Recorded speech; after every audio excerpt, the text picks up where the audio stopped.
উল্লেখ করা আছে সূরা বনী ইসরাইল বা সূরা ইসরা সূরা নম্বর 17 আয়াত নম্বর 36। আসসালামু আলাইকুম ওয়া রাহমাতুল্লাহি ওয়া বারাকাতুহু। আশা করি আল্লাহ সুবহানাহু ওয়া তাআলার রহমতে আপনারা সবাই অনেক অনেক ভালো আছেন। আজকে পবিত্র কোরআনের একটি অলৌকিক বৈজ্ঞানিক বিষয় নিয়ে আলোচনা করা হবে।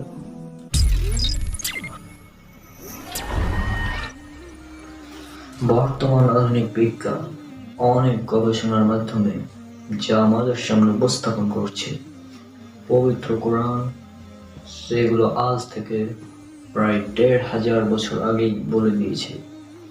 তাই আসুন বিজ্ঞানকে জানি কোরআনের আলোকে। পবিত্র কোরআনে আধুনিক বিজ্ঞান।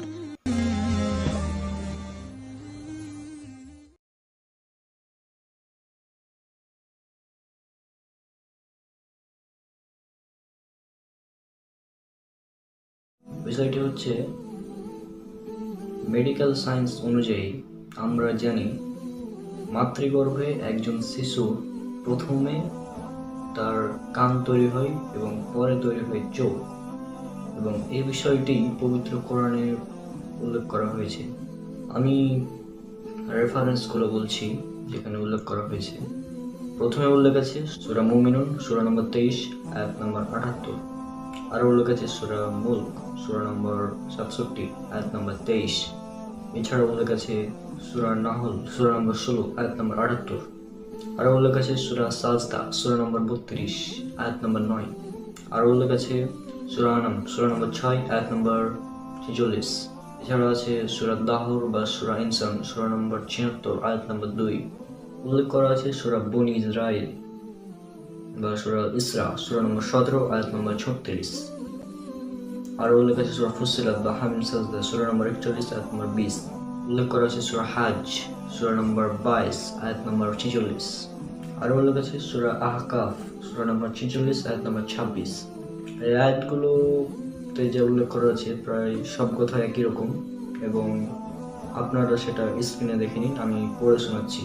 আয়াতগুলোতে যেসব শব্দ ব্যবহার করা হয়েছে সেগুলো হচ্ছে, আল্লাহ তাআলা সৃষ্টি করেছেন কান, চোখ, অথবা উল্লেখ করা আছে আল্লাহ তাআলা তোমাদেরকে দিয়েছেন শ্রবণ শক্তি এবং দৃষ্টি শক্তি। ক্লিয়ার? তাহলে এবার আয়াতগুলো পড়ে শোনাচ্ছি, দুটো আয়াত পড়ে শোনাচ্ছি। এবং আল্লাহ তোমাদেরকে নির্গত করেছেন মাতৃগর্ভ থেকে এমন অবস্থায় যে তোমরা কিছুই জানতে না। তিনি তোমাদের দিয়েছেন শ্রবণ শক্তি, তিনি তোমাদের দিয়েছেন শ্রবণ শক্তি, দৃষ্টি শক্তি ও হৃদয়, যাতে তোমরা কৃতজ্ঞতা প্রকাশ করতে পারো। আর তিনি তোমাদের জন্য কান, চোখ ও অন্তরসমূহ সৃষ্টি করেছেন। এখানে একটা বিষয় লক্ষণীয়, আল্লাহ তাআলা যেখানেই বলেছেন যে তিনি সৃষ্টি করেছেন, সেখানে তিনি বলেছেন কান, চোখ এবং অন্তর, অর্থাৎ আগে কান, তারপরে চোখ, তারপরে অন্তর।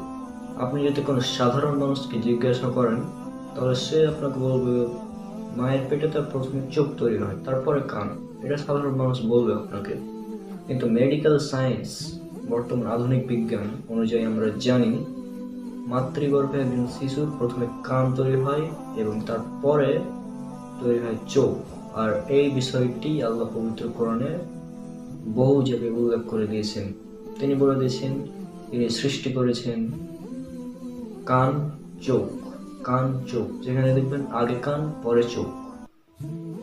যেসব আয়াতগুলোতে আল্লাহ তাআলা অঙ্গের কাজের কথা উল্লেখ করেছেন, অর্থাৎ অঙ্গ সমূহের কাজ, সেখানে তিনি আগে চোখ পরে কান। যেমন এটা বলে গেছে সূরা আরাফ সূরা নম্বর 7 আয়াত নম্বর 179 উল্লেখ করা আছে, আর অবশ্যই আমি সৃষ্টি করেছি জাহান্নামের জন্য বহু জিন ও মানুষকে। তাদের রয়েছে অন্তর, তা দ্বারা তা বুঝে না, তাদের রয়েছে চোখ, তা দ্বারা তারা দেখে না, এবং তাদের রয়েছে কান, তা দ্বারা তারা শুনে না। তারা চতুষ্পদ জন্তুর মতো, বরং তারা অধিক পথভ্রষ্ট, তারাই হচ্ছে গাফেল। এই আয়াতে আল্লাহ তাআলা অঙ্গের কাজের কথা বলছেন, এই অঙ্গগুলোর কাজ। আর যেখানে আল্লাহ তাআলা বলছেন অঙ্গ সৃষ্টি, সেখানে আল্লাহ আগে বলেছেন কান, তারপরে চোখ।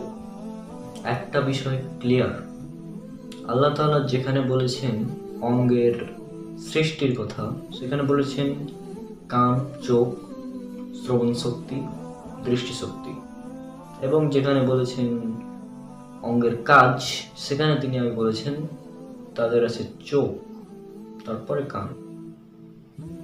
অঙ্গের কাজের কথা যদি আসে তাহলে আমরা জানি চোখের কাজ কি। চোখের কাজ হচ্ছে দেখা এবং কানের কাজ হচ্ছে শোনা। আমরা জানি আলোর বেগ হচ্ছে 3 লক্ষ কিলোমিটার পার সেকেন্ড এবং শব্দের বেগ তুলনামূলকভাবে কম, বিভিন্ন মাধ্যমে বিভিন্ন রকম। তো বিষয়টি হচ্ছে যে শব্দের বেগের তুলনায় আলোর বেগ বেশি, সুতরাং আপনি কোনো শব্দ শোনার চেয়ে আগে দেখতে পাবেন, অর্থাৎ চোখের কাজটা হচ্ছে আগে। সেই জন্য আল্লাহ তাআলা এখানে বলছেন আগে চোখের কথা। যেখানে আল্লাহ তাআলা অঙ্গের কাজের কথা বলছেন সেখানে বলছেন আগে চোখ, আর যেখানে আল্লাহ তাআলা বলছেন অঙ্গ সৃষ্টির কথা, আল্লাহ তাআলা যেখানে বলছেন আমি সৃষ্টি করেছি, সেখানে বলছেন আগে কান তারপরে চোখ। তাহলে চিন্তা করুন, আজ থেকে 1500 বছর আগে কেউ কি এটা জানতো যে আলোর বেগ শব্দের বেগের তুলনায় বেশি, অর্থাৎ আগে দেখা যায় তারপর শোনা যায়? কেউ কি জানতো এটা যে মাতৃগর্ভে আগে তৈরি হয় কান তারপর চোখ? এটা আজ থেকে 1500 বছর আগে কেউ জানতো না। পবিত্র কোরআন আল্লাহ সুবহানাহু ওয়া তাআলার বাণী, এই জন্যই এটা সম্ভব হয়েছে। আল্লাহ তাআলা তার পবিত্র গ্রন্থে মানুষকে জানানোর উদ্দেশ্যে বলে দিয়েছেন, এবং আল্লাহ তাআলা বলেছেন নিশ্চয় বিশ্বাসীদের জন্য নিদর্শন রয়েছে পৃথিবীতে এবং তোমাদের নিজেদের মধ্যেও। এটা উল্লেখ করে সূরা জারিয়াত 51 নম্বর সূরার 20 এবং 21 নম্বর আয়াতে। পবিত্র কোরআনে এমন আরো অনেক অলৌকিক বিষয় উল্লেখ করা আছে। ইনশাআল্লাহ আগামী পর্বগুলোতে সেগুলো নিয়ে হাজির হব। আল্লাহ তাআলা সবাইকে শান্তিতে রাখুন। আসসালামু আলাইকুম ওয়া রাহমাতুল্লাহি ওয়া বারাকাতুহু।